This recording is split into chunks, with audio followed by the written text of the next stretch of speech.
Hey, always good to be hanging out at the WTOP Huddle with George Wallace, Rob Woodfork, and Dave Preston. My friends, this is what no sleep looks like, but for a very good reason. The Wizards had that overtime game against the Lakers on the West Coast. They had that win against the Portland Trailblazers. Regardless of what happens in the next week or so, this Wizards team is showing signs that this is what we thought they would be in December, especially when Russell Westbrook was picked up in that trade. The bottom line is, as we watched Russell Westbrook, it just didn't seem like Russell Westbrook. Now there's signs that he's becoming the Russell Westbrook that will be a future Hall of Famer. And in this recent streak for the Wizards of success, really seeing the blueprint for this team going forward. Yes, Westbrook and Beal will be the leaders, and then it's fill in the blanks, and it'll be different players every night playing important roles on this team, whether it's Hol Neto getting a couple of steals, Isaac Bonga coming in for 5 minutes in a critical portion of the second quarter, getting a couple of rebounds. These are names of people that sometimes might not play for a couple of games, but in certain situations, they'll be necessary for the Wizards to have success. And it is a team that has also changed its lineup and trying to play with more of an edge and more of a focus on defense, because we know that this team scored last year. It gets to the next level with playing consistent defense. It is, as Bradley Beal said, giving themselves away. They have shown they are capable of doing it. Now they have to do it on a consistent basis. So a lot of work to be done. They've got themselves in a big hole. I think it's a bit also revealing about this pandemic season that, coaches always like to say, well, I don't want to make excuses, but there's reality for all the teams that had to deal with a shutdown, where it was a shutdown like no other, where you really weren't able to practice and you get out of shape, and you need to be in shape to play defense. I wouldn't know anything about being in shape, but I understand that's true. You need to be in shape to play defense. With that, we get our Wizards conversation going. We've got the Nationals to talk about. The whole squad is together. A lot to get to on this WTOP Huddle. George Wallace, you're up next. What's on your mind? Well, first of all, it's nice. I could tell you had a late night because you couldn't make it to Memorial Stadium today for the for the huddle in the background. So, but it's for a good cause. Look, I think we kept hearing about Davis Bertans and how he needed to get back into shape. And Scott Brooks said it's going to take him playing to get his legs back. So he inserted him in the starting lineup. I don't remember when that was a week ago or so. And he had his career high in threes the one night. And you can see it's almost as you know what you're going to get from Bradley Beal and Russell Westbrook. But it almost seems to me as Bertans has been going as of late, this team kind of feeds off that. And this is the guy that you signed to that contract, from what we've seen the last couple of days from me. And I think that when you have those three on all cylinders, and then you sprinkle in the others, as Dave was mentioning, you're seeing this. Bradley Beal said after the Laker game last night, he goes, "We are a playoff team." He goes, "That is our goal." He goes, "We are a playoff team." He says, "We still make some dumb mistakes, but they're playing better." And you can see, and it's amazing how we talk all the time about playing defense and what it does when you actually do play defense. That's the thing that kills me. Everybody knows that you have to play defense and what can happen when you do. So why don't we do it for 48 minutes? But this team is starting to do it now. You're playing complete games. And Dave, I don't know if you agree with me about the Bertans thing. You see it more up close, but it just seems like he's been more of a connect the dots as of late. Yeah, more, but he's still not consistent. And that's the exciting thing really for the Wizards. They are winning, even though they're still not on a consistent basis. Yeah, Bertans goes for 35, but this is a league where you have to make 3-pointers, basically. And they're still not doing it on a consistent basis. But it is with a recipe of a guys like Garrison Matthews and Mo Wagner starting. That doesn't mean they're going to get the lion's share of the minutes, but that adjustment is key in terms of bringing that edge and starting to mix and match players with a consistent Bradley Beal and Russell Westbrook. Rob Woodfork, it looks like you're ready to chomp at the bit. I'm probably disagree with me. I love it when you disagree with me because you turn me 180 and I realize he disagrees. He disagrees with everybody.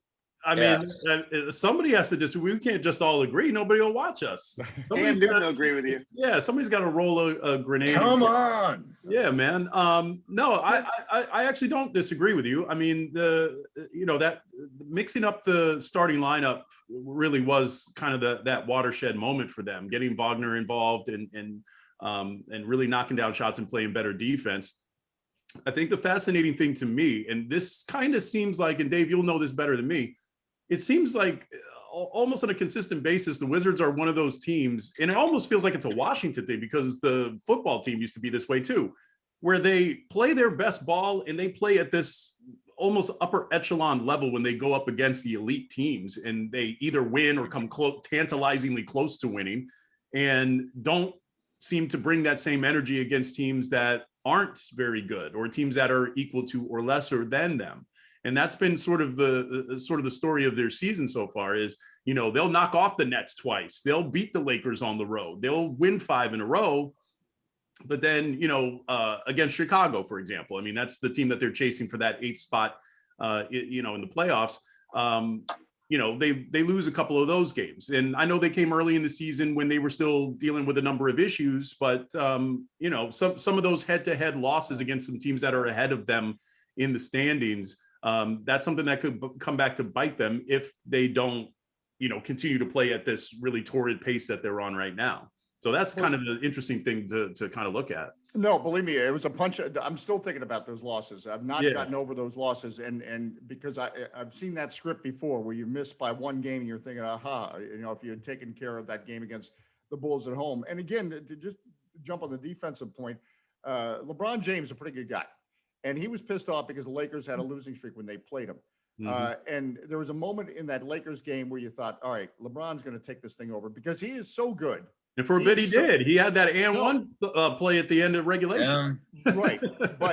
And he's so good. You really feel like, why are the other 4 out there? Because he can really do whatever he wants to do. He's the best I've ever seen in terms of his talents. But Denny Avdia, and maybe it's, ignorance is bliss. When you're young, you don't know what he did a great job defensively. Rui Hachimura did a great job defensively. They forced him into turnovers. So, look, there's no question LeBron's still LeBron, but I think the encouraging sign is that part of the reason they won that Lakers game was not because LeBron just decided to call it a day.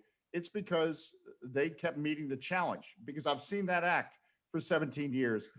LeBron will let you get to a certain point and then he'll cut your heart out. And that's not what happened against. I mean, I still think about that Cleveland when he was in Cleveland, that crazy game at Capital One Arena where, I mean, that was just an outstanding game where he hit that ridiculous fall away 3 at the end. Falling out of bounds. That was, I still dream. And by the way, and against the Lakers again, they got down by 17. And I thought Scott Brooks' cut was great because it was 17, it felt like 40. But they just kept chipping away.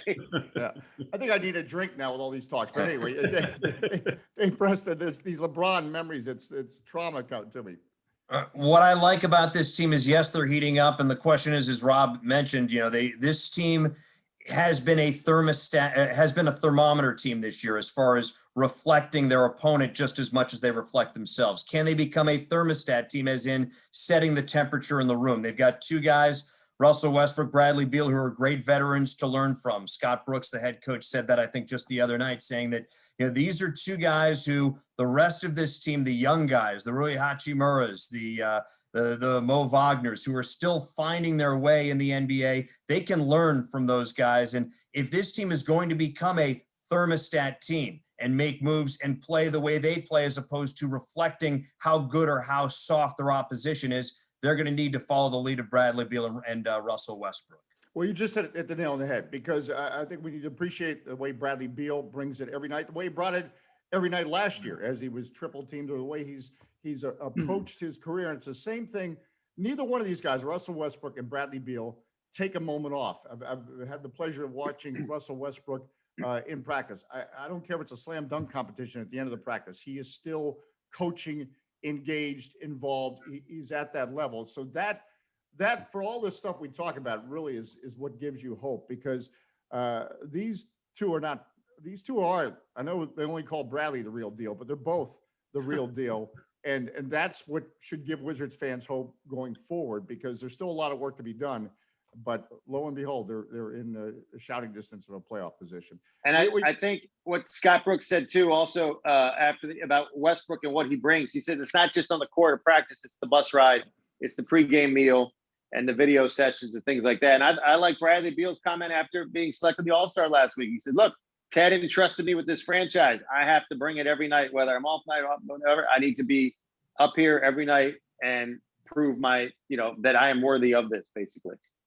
Well, they're words we all love: accountability and responsibility, and they are clearly showing it. And certainly, as you talked about, Bradley Beal knows what it's all about. And again, Bradley Beal's not taking the easy way. I still think it's important to note that he's not saying, well, you know what, it's kind of tough here in Washington, I'm going to go to franchise A.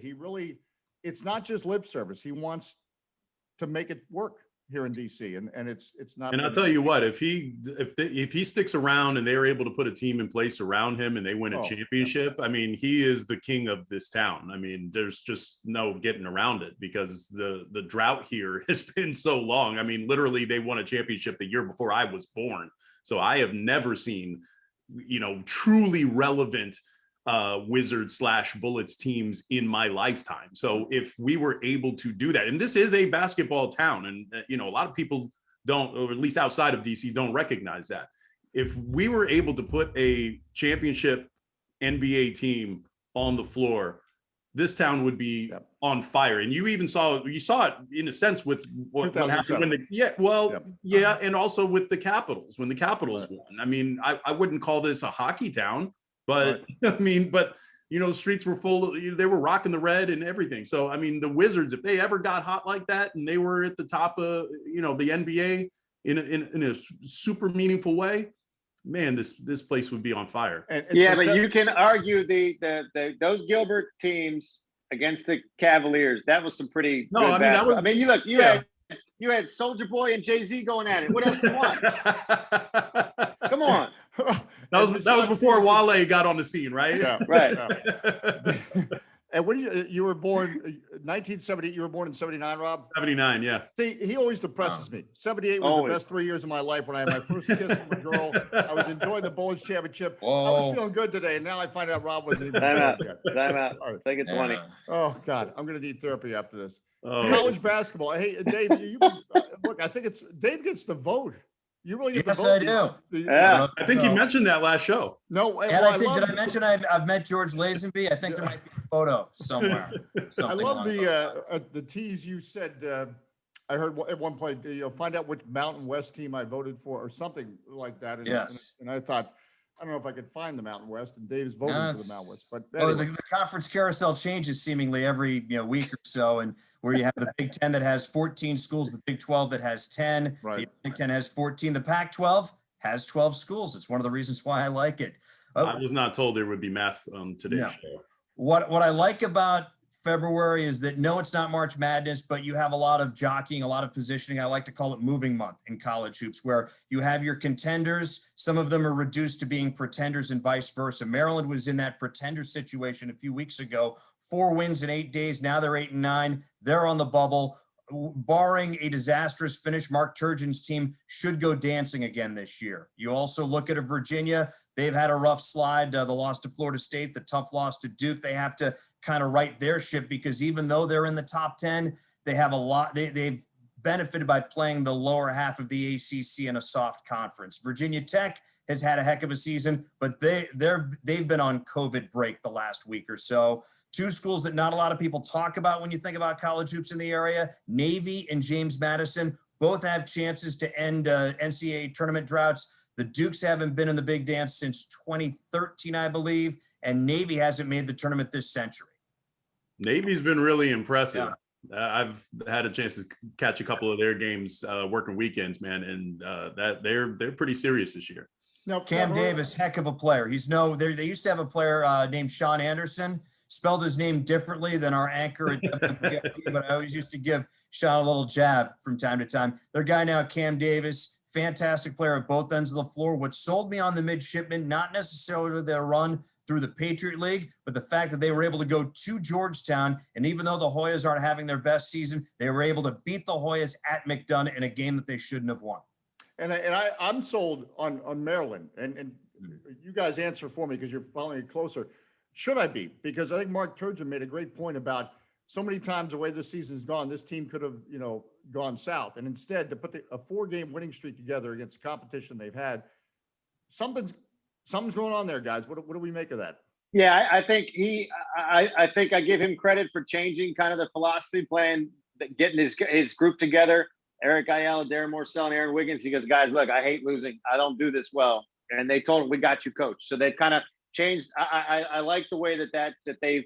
I give him credit, basically. I know a lot of people want to run him out of town. I give him credit for the way he's kind of turned this around and brought this team together, playing better defense. And then you have to credit. I mean, Daryl Morcell is probably the defender of the year in the Big Ten. I mean, again, the guy keeps playing hurt. He popped his shoulder out a couple times the other day. So I'm sold on him. Look, they had 10 of their first 14 against the ranked teams in the Big Ten. And now you have a schedule with Penn State coming up, Northwestern and Michigan State, I think it is, the last three. Nobody else ranked the rest of this year. Games that are within their reach. And they could finish over 500 in this conference, which you didn't think was possible the way they started, just a month ago. Two things, Daryl Morcell, hopefully his shoulder is better. What's good is that they'll have a week to get him back in gear before they do play Michigan State on Sunday. Second, this is one of those program culture years. He doesn't have the talent. Mark Turgeon does not have the talent he had last year with Anthony Cowan Jr. and Jalen Smith, but established programs, and this is his 10th year here. When a coach has been somewhere for a while, he's going to have a season where maybe they don't have the talent, but they're still able to grind out an NCAA tournament bid. We saw John Thompson Jr. do that in the past. We saw John Thompson III have a year or so before things went awry for the Hoyas about 7 or 8 years ago, where maybe they didn't have the best talent, but they were able to put things together and get to the big dance. That's what I see the Terrapins doing this year. They need a solid finish. A tough finish would put them on the bubble where nobody wants to be on Selection Sunday. I'm glad you said that, Dave, because I was just about to say the only reason they want to run Turgeon out of town is because he's not Gary. Right. Hey, well, Gary had a couple of seasons late in his career. Well, exactly.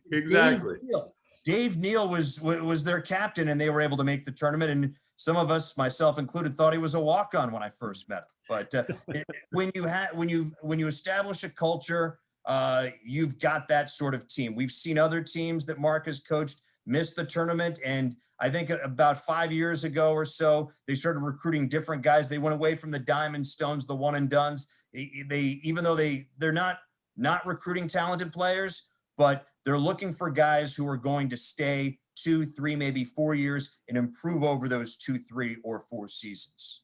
All right, final moments. The Nats are certainly going, and I tell you, I'm sold on John Lester's addition, because here's a guy who knows he's 37, admits, hey, look, I can't bring it like I used to.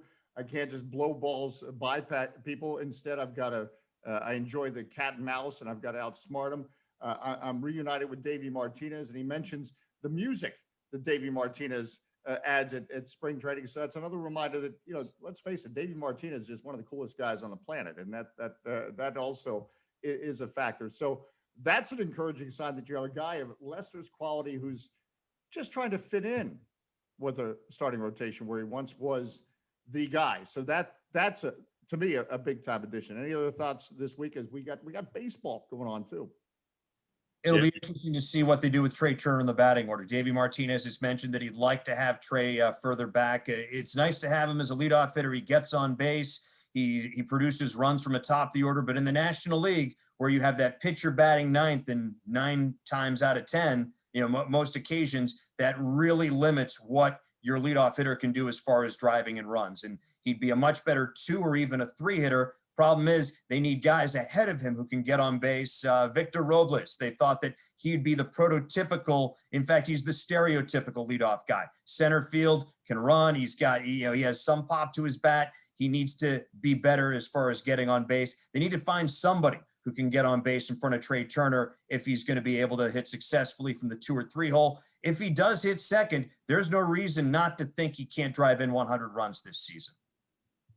Wow, that would be pretty good. I'm looking on the other side of the ball as that fifth starter in the rotation, that position battle. And Davey actually said over the weekend, we may platoon that. We may not have a dedicated 5th guy. We may have Austin Voth and Fetty. Thank you, Fetty, Ross have sort of that 3-headed monster to try to platoon that. That would be an interesting approach. I don't know if how advantageous that would be for them.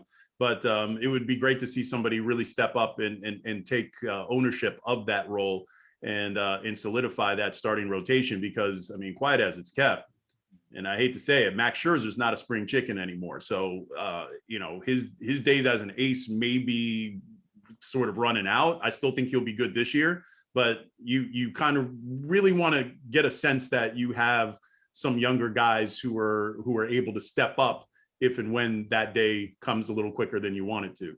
All right. Well, speaking of Yeah.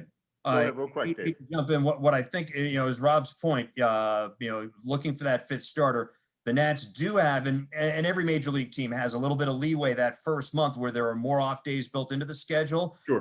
You can actually skip the fifth starter's turn Right. every once in a while. So you can slowly move in and see, okay, if is Austin Vogt the guy, is Fetty the guy, or is Ross the guy, and platoon him as you mentioned. So they do have the opportunity. Everybody's got to be healthy and make their starts though.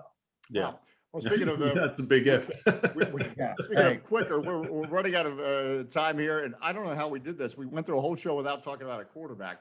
That might be a first on this WTOP huddle. And by the way, as we tape this, it's before the Wizards play the second of a back-to-back against the Clippers, and before they go into Denver, where that air is thin. So regardless of what happens in those two games, I still think what we talked about, the Wizards are going in the right direction. It's just they have a tough finish to this West Coast road trip. And, you know, here's a headline flash. If you go into a 4-game West Coast road trip and you come out with a 2-2 record, that's a success in the NBA. So right now, as we speak, the Wizards are playing with house money. That'll do it for the WTOP Huddle. For Dave Preston, Rob Woodfork, and George Wallace at a sportscast to do. Boy, this news cycle never stops. I'm Dave Johnson. Thanks for spending some time with us. Break.